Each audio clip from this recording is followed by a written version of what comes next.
Bos Ruby chapter 1147 Gaban Robin nih bos. Kembali lagi di pembahasan chapter terbaru One Piece. Dan di chapter kali ini sebenarnya kita nggak terlalu banyak gimmick ya. Cuman kita banyak dikasih dialog dari penjelasan-penjelasan yang menarik banget. Tapi di akhir chapter kali ini, waduh, udah lagi masak lagi nih kayaknya. Tapi sebelum kita mulai silahkan tonton dulu video pembahasan chapter sebelumnya 1146. Kalau sudah, kita langsung mulai saja pembahasan chapter kali ini. Tapi siapin dulu makan malam kalian, kita langsung gaskan sekarang. Kita mulai dari cover story-nya. Si anak iblis Yamato dan ziarah kubur kuil Inari volume 32. Raizo, Daimyo dari Udon mengucapkan terima kasih banyak. Di sini kita melihat ada Yamato dan Otama sedang bertemu dengan Raizo, yang ternyata Raizo udah menjadi Daimyo atau kayak bupati gitu kali ya. Gokil nih Raizo, bisa naik jabatan karena kenal dengan penguasanya.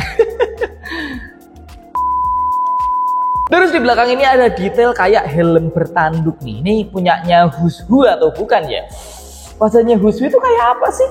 Soalnya di flashback itu ketutupan rambut gitu matanya, jadi kurang jelas gitu. Apakah di cover story chapter berikutnya kita akan melihat wajahnya Hushu? Nggak tahu lah ya. Yuk kita mulai pembahasan dari chapter kali ini, yang mana ini judulnya mirip-mirip dengan chapter 1142. Hal yang aku takutkan. Tapi di chapter kali ini judulnya adalah hal yang kami takutkan. Dan dari judul ini ya, waktu aku setelah baca, lucu banget. Udah lah, langsung kita masuk ke dalam ceritanya aja. Cerita dibuka dengan hal yang cukup mengagetkan nih. Tepat sebelum Saul dikalahkan oleh Sommer, dia itu sempat berkata pada Robin dan Chopper, "Robin, Chopper, sembunyilah. Aku sudah pernah bertemu dengannya. Dia adalah seorang Holy Knight." Robin dan Chopper bingung. Hah? Saul lalu melanjutkan, "Mereka itu abadi. Kita tidak bisa mengalahkannya. Demi semua anak-anak, kalian harus bersembunyi untuk sekarang." Abadi? Holy Knight abadi? Oke, menarik ini. Kembali ke masa sekarang, setelah Saul tumbang, Sommer itu berkata, "Orang yang selamat dari Ohara." Kurasa ada 2 orang yang selamat ya. Angkatan laut sudah membuat kesalahan besar. Saul di sini diam saja, sedangkan Robin dan Chopper berusaha untuk tetap tenang. Sommer tiba-tiba menyadari sesuatu. Wah, ini aku tadi ngiranya Robin sama Chopper ketawa nih. Tapi ternyata itu adalah Gunko yang sudah menangkap Jinbe, Nami, Usopp, dan Brook. Waduh, Sommer di sini berkata, "Gunko, kau berhasil menangkap kru topi jerami ya? Apa kita akan membawa mereka bersama kita nanti?" Gunko diam aja. Tapi malah Killingham yang menjawab lewat Denden Mushi. "Jangan bodoh kau Sommer. Kau tahu kan kita di sini tidak ingin memprovokasi si topi jerami Luffy. Kita harus menyelesaikan misi kita dan kembali." Dan kita lihat di sini ada Jinbe, Nami, Usopp, Brook yang sudah diikat oleh Gunko. Nami di sini tantrum.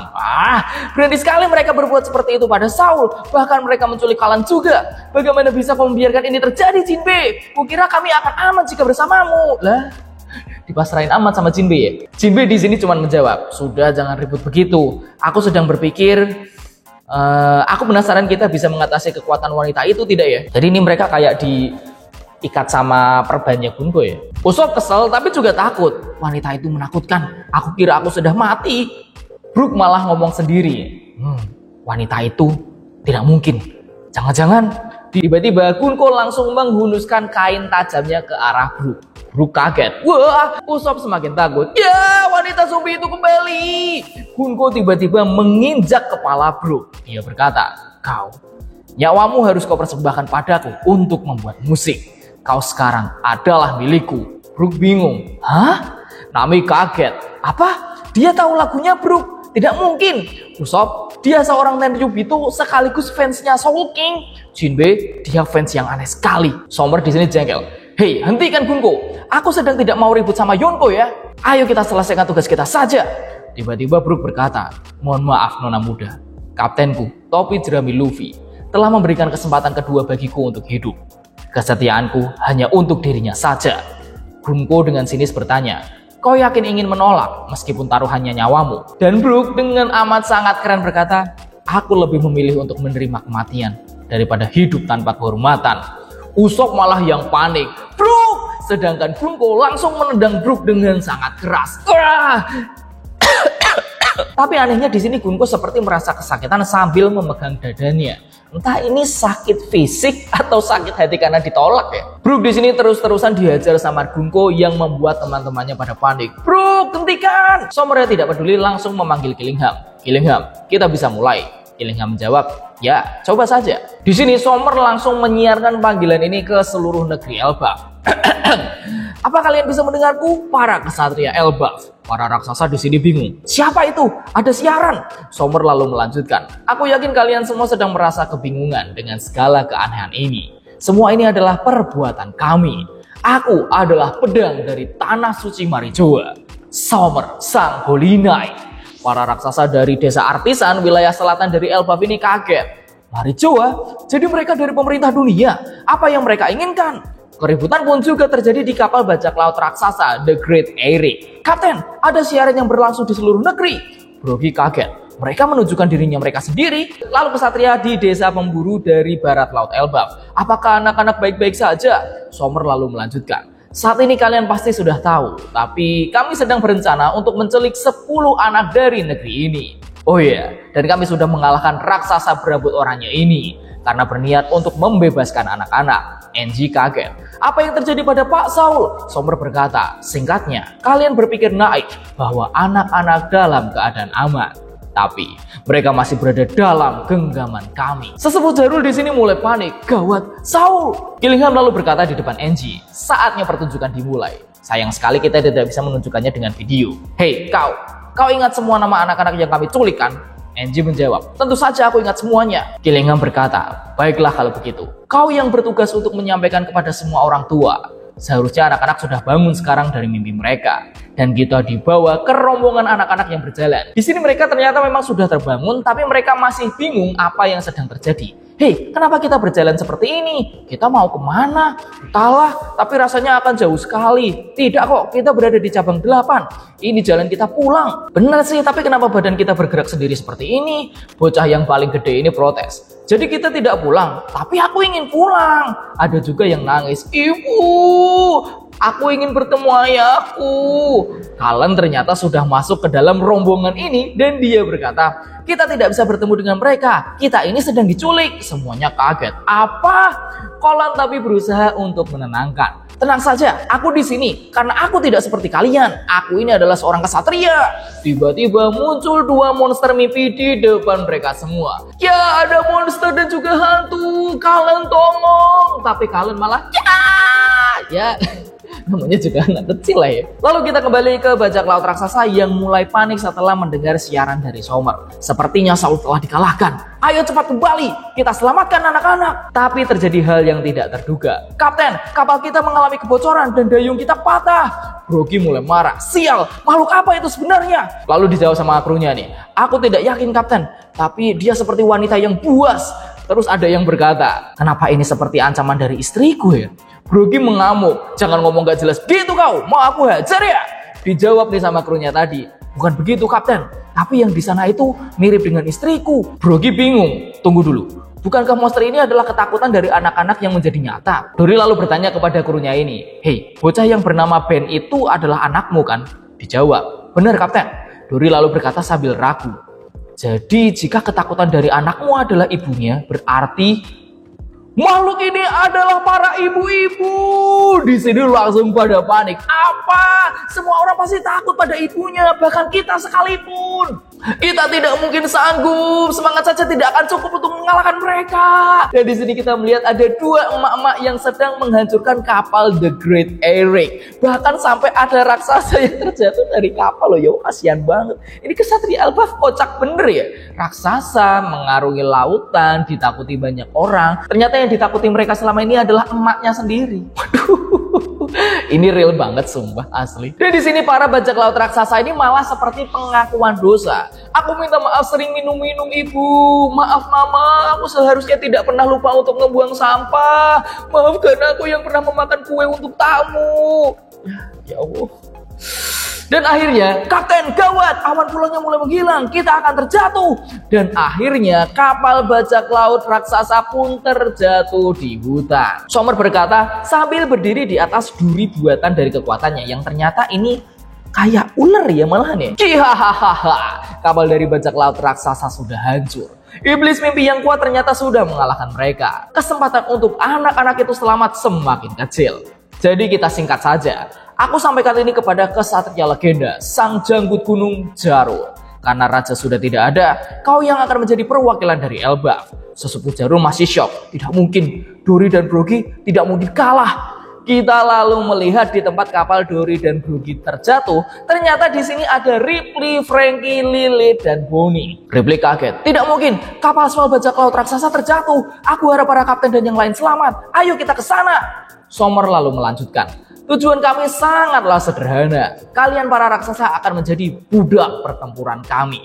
Kalau tidak, kita akan melihat betapa berharganya anak-anak nakal ini sebagai sandera.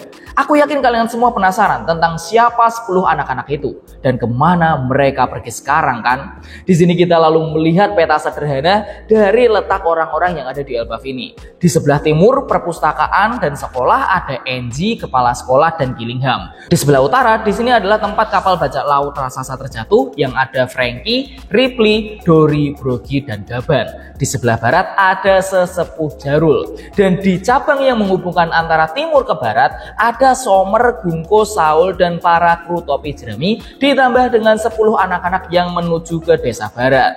Angie di sini dipaksa untuk menjelaskan 10 anak yang diculik. Dia berkata, "Aku tahu siapa saja anak-anak yang diculik. Yang pertama adalah Ylva." Ylva di sini menangis. Sedangkan sesepuh Jarul panik. "Ylva, cucu buyutku." Yang kedua adalah Skadi. Skadi berkata, "Kita sudah tidak tertolong." Selanjutnya ada Olaf yang sedang meyakinkan diri bahwa ini adalah mimpi. Ini mimpi, ini cuma mimpi. Guys, mohon maaf ya kalau ada suara takrok-takrok nih, lagi ada yang bangun di sekitar. Terus yang menarik adalah di sini Olaf ini adalah cucu dari Oimo, guys. Kapten itu adalah cucuku. Lalu ada Colin. Keberuntunganku sangat jelek. Selanjutnya ada Mook yang berusaha sok tegar. Aku tahu, aku ini kuat, tapi aku tidak bisa berhenti. Lalu ada Ronya. Ini anaknya sih paling positif thinking ya. Tenang saja, semuanya akan baik-baik saja. Ini orang wajahnya mirip Chimney ya yang ada di Water 7. Dan ternyata bapaknya si Ronya ini lagi panik juga. Kenapa harus anakku? Mereka ada di cabang 8 kan? Aku akan pergi ke sana sendiri untuk menyelamatkannya. Mana bapak sama anak ini giginya ompong semua lagi. Dan selanjutnya ada Ben. Mama akan sangat marah. Ini anak dari bajak laut tadi yang monsternya adalah ibunya sendiri. Terus ada Johanna. Dan ini bocah jujur kasihan banget nih. Dia berkata, setidaknya kalian punya orang tua. Ya Allah. Aduh kasihan banget ya. Dan ini dia punya tanduk loh. Jangan-jangan dia punya keturunan dari raksasa kuno ya. Dan selanjutnya ada Bjorn. Setidaknya tolong selamatkan aku. Wah, buset, egois banget nih bocah ya. Johanna di sini langsung ngabuk. Kurang ajar kok Bjorn. Bagaimana bisa kau mengatakan hal seperti itu? Maaf. Terus Angie melanjutkan. Tadinya hanya ada 9 anak, tapi setelah itu ada anak yang berusaha menyelamatkan yang lain. Dia adalah kesatria kecil Cullen dan membuat sekarang ada 10 anak yang diculik. Ripley kaget. Hah, Cullen? Gaban di sini malah seneng. Kau dengar itu Ripley? Anak kita benar-benar sesuatu ya. Ripley di sini marah. Ini bukan saatnya untuk menyombongkan diri. Gokil Gaban, gokil. Sommer lalu melanjutkan. Dan ini adalah tuntutan kami. Jadi dengarkan baik-baik Elbaf. Kesatria tidak memerlukan sekolah. Mereka juga tidak membutuhkan perpustakaan atau sejarah yang tidak berguna. Bakar semuanya dan bersumpahlah untuk setia kepada kami. Jika kalian tidak mau, kami akan membunuh anak kalian satu persatu. Anak-anak di sini pada ketakutan. Tolong selamatkan kami. Gaban di sini mulai marah. Dia bilang apa tadi? Dori dan Brogy, kami tahu di mana anak-anak itu berada. Ayo pergi selamatkan mereka. Aku pasti akan menghajar orang-orang itu. Sommer lalu mengancam. Sesepuh Jarul, pilihannya ada padamu. Jarul di sini bingung. Keputusannya ada padaku. Angie tidak tahan lagi. Aku mohon tunggu dulu. Itu terlalu kejam. Sekolah ini adalah simbol dari kedamaian Elbaf. Dan perpustakaan tidak hanya menjadi penjaga sejarah kami yang sangat panjang, tapi juga merupakan rahasia dari dunia yang dijaga dan dilindungi oleh para peneliti O'Hara sampai harus mengorbankan nyawa mereka. Semua itu bukan milik Elbaf saja. Sommer menjawab, kau ini cerewet sekali. Ancaman ini menyulut amarah yang sangat besar. Chopper panik. Robin, jangan lakukan. Ripley lalu memohon. Yasan, kumohon tolong mereka. Yasan menjawab, aku akan segera ke sana. Dan chapter kali ini ditutup dengan panel gambar yang bagus banget antara Robin dan Gaban yang sama-sama berkata, aku tidak akan membiarkan hal itu terjadi. Dan chapter kali ini selesai. Mantap. Gokil, gokil. Another masterpiece dari Oda Sensei lagi. Oke, mari kita bahas satu-satu hal yang menarik dari chapter kali ini ya. Yang aku suka banget dari chapter ini adalah bagaimana sikapnya Brook ke Gunko. Aku kira Oda akan memberi jokes yang kuat banget antara Gunko dan Brook saat bertemu. Seperti Gunko mungkin gambar wajahnya jadi lucu karena melihat idolnya. Tetapi selayaknya Tenryubito yang egois, dia ingin menguasai Brook seutuhnya sebagai seorang musisi. Tetapi grup menolak itu dengan kalimat yang sumpah keren banget sih. Dia benar-benar menunjukkan loyalitasnya kepada Luffy. Oda kalau bikin momen-momen seperti ini emang gila banget ya. Selain itu aku juga yakin banget nih Oda Sensei akan memberikan sebuah plot yang menarik banget untuk Brook. Karena Brook di sini berkata seolah-olah dia itu tahu siapa Gunko gitu. Di chapter kemarin dia berkata tiba-tiba bahwa Gunko adalah seorang Holy Knight. Ini hal yang menarik banget karena kemungkinan saja ini masih kemungkinan ya. Brook itu mengetahui fakta bahwa Holy Knight itu ada. Terlebih ditambah Saul ternyata juga mengetahui nih tentang Holy Knight itu ada. Jadi mungkin ya pada zaman dahulu di saat Saul masih menjadi angkatan laut atau mungkin jauh sebelum itu, saat Brook masih menjadi manusia, informasi tentang Holy Knight itu beberapa orang memang ada yang sudah tahu. Dan salah satunya kemungkinan adalah Brook. Entah itu hanya sekedar rumor yang didengar Brook atau mungkin saat masih berada dalam bajak laut umbar yang masih menjadi manusia gitu. Brook mungkin pernah berkonfrontasi melawan Holy Knight pada zaman itu. Ini keren banget sih plotnya asli. Tapi uniknya ya di sini Gunko malah terlihat seperti kesakitan. Padahal Saul bilang para Holy Knight itu abadi. Yang menjawab pertanyaan kenapa Gunko di chapter kemarin bisa beregenerasi. Itu berarti karena dia abadi seperti dengan Kurosei, bukan kekuatan buah iblisnya. Karena ada yang bilang Gunko adalah Logia lah. Harusnya kan Paramecia bukan Logia. Jadi kemungkinan karena dia adalah mirip dengan Kurosei, jadi kemungkinan kekuatan dari para Holy Knight ini adalah kekuatan yang diberikan oleh Im Sama. Dan para Holy Knight ini adalah orang-orang yang terpilih oleh Im Sama. Kalau begitu kenapa Gunko malah terlihat kayak kesakitan ya? Ya kalau ini ternyata adalah sakit hati karena ditolak sama idolnya ya oke lah ya. Tapi kalau ini adalah sakit karena fisik, ini Gunko kayaknya kalau dijelasin lebih dalam lagi bakal epic sih. Dan menariknya di sini adalah meskipun para Holy Knight ini abadi dan kuat banget, tapi Summer dan Killingham seperti tidak mau berurusan dengan Luffy yang merupakan seorang Yonko. Antara mereka sedang nggak mau repot atau mereka memang menganggap level Yonko itu memang sekuat itu untuk mereka lawan. Sebenarnya agak membingungkan sih ini logikanya gimana ya. Dan aku juga menemukan sebuah informasi atau teori yang cukup menarik di Twitter atau X ya, dimana ada yang berkata bahwa jangan-jangan si Enji, si petugas perpustakaan ini adalah seorang mata-mata yang berpihak kepada pemerintah dunia. Karena dia di sini berkata bahwa di dalam perpustakaan itu ada informasi-informasi sejarah peninggalan dari peneliti Ohara, yang mana seharusnya hal itu kayaknya nggak perlu diumumkan atau dikasih tahu ke Holy Knight nggak sih? Menurut kalian gimana deh? Terus aku yakin dengan gambar ini, dengan gambar Robin ini pasti ada teori yang muncul lagi nih. Robin matanya berubah menjadi seperti cincin, seperti dengan Im Sama atau Mihawk. Apakah ini Oda menggambar dengan style yang berbeda saja kalau orang lagi serius atau lagi marah? Atau memang ini ada perubahan fisik pada matanya Robin ya? Kalau aku ya jujur ya, aku merasa lebih suka kalau ini hanya style gambar Oda yang berubah aja sih. Karena aku lebih pengen Robin tidak punya garis keturunan atau ras tertentu yang membuatnya menjadi kuat gitu. Backstory-nya Robin itu udah bagus banget. Gak usah dikasih gimmick dia ternyata keturunan ras inilah. Kayak aku masih belum menemukan urgensi Oda Sensei untuk membuat ke arah sana gitu. Tapi kalau kalian bagaimana? Dan untuk menutup chapter kali ini aku ingin membahas yang kocak aja dari chapter kali ini ya. Raksasa itu kan kuat banget, gede, tapi ternyata takut sama emak-emak. Buset, ini real problem banget sih sebenarnya ya. Tapi bukan itu yang ingin aku bahas. Tapi justru ini adalah cerminan, jangan-jangan ya, ini adalah cerminan dari Oda Sensei itu sendiri. Mungkin loh ya. Karena di SBS volume 83 ada yang bertanya sesuatu yang lucu banget. Ini aku bacain fullnya aja. Aku bacain aja ya pertanyaannya ya. Oda Ci, di SBS volume 82 kau memberitahu kami cara melarikan diri dari Akainu, beruang, hantu, dan sejenisnya. Tapi saat aku mencoba melakukan ini di hadapan ibuku, dia malah marah. Aku malah dipukuli. Apakah ibuku lebih kuat dari Akainu? Dari Star Fairy. Ya Allah. Pertanyaannya asli aneh-aneh banget di SBS ya. Di sini Oda Sensei menjawab, kau sebaiknya berhati-hati. Kau ini terlalu kurang ajar. Seorang ibu adalah makhluk hidup terkuat di dunia, bahkan lebih kuat dari Kaido. Jangan berani-beraninya kau melakukannya lagi ya. Tapi kau tahu ibumu adalah orang yang mencintaimu lebih dari siapapun. Buset. Udah kocak bener. Saya juga sama sih sebenarnya. Nah, itu adalah pembahasan chapter 1147 dariku. Seperti biasa guys, makanannya udah selesai belum nih? Gimana? Mantap kan ya cerita kali ini? Seperti biasa jangan lupa komentar tanggapan teori silahkan drop di bawah. Dan ini katanya minggu depan libur libur Golden Week gitu. Tapi nggak tahu nih. Biasanya itu kalau libur Golden Week tiba-tiba bajakannya keluar aja. Ya kita tunggu aja lah deh minggu depan. Nama saya Vincent Nugraha undur diri. Ciao.